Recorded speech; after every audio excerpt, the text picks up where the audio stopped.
after knowing about what is inflammation. Now, let's look at types of inflammation. Inflammation can be of two types: acute inflammation and chronic inflammation. Let's look at some basic differences between these types of inflammation to get better understanding. Well, acute inflammation typically lasts only a few days, but its onset is rapid, while chronic inflammation typically lasts weeks, months, or years, or even indefinite period of time, and it has slow or delayed onset. In case of acute inflammation, on the release of inflammatory mediators, inflammatory cells mobilize to the area of infection or injury and by certain mechanisms resolve the problem or heal the tissue. Whereas chronic inflammation causes continuous tissue damage that can lead to organs failure. Let's have a look at some other differences. Usually, acute inflammation is a response to sudden body damage. So, it can result from exposure to a substance, such as a bee sting or dust, an injury, or an infection. While several things that can cause chronic inflammation include untreated causes of acute inflammation, like an infection or injury, an autoimmune disorder which involves immune system mistakenly attacking healthy tissue, long-term exposure to irritants, like industrial chemicals or polluted air, etc.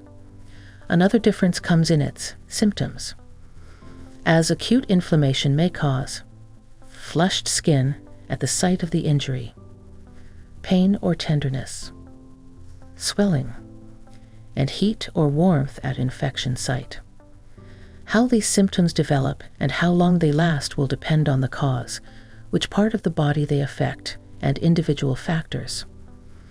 Whereas signs of chronic inflammation can include abdominal pain, chest pain, fatigue, fever, joint pain or stiffness, mostly in rheumatoid arthritis, mouth sores, like in HIV infection, skin rash in psoriasis. So these signs and symptoms of chronic inflammation depends on associated disease and site of problem. Another difference is that, during acute inflammation, innate immune cells form the first line of immune defense and regulate activation of adaptive immune responses. By contrast, during chronic inflammation, these roles can be reversed. Adaptive immune responses can cause ongoing and excessive activation of innate immune cells.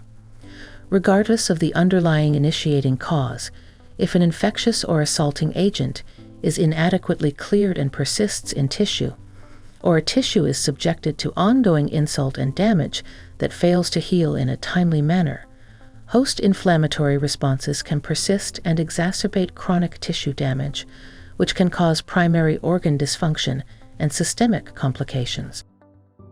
The following table summarizes some key differences between acute and chronic inflammation. So this was all about the types of inflammation and their main differences. Let's move to next section.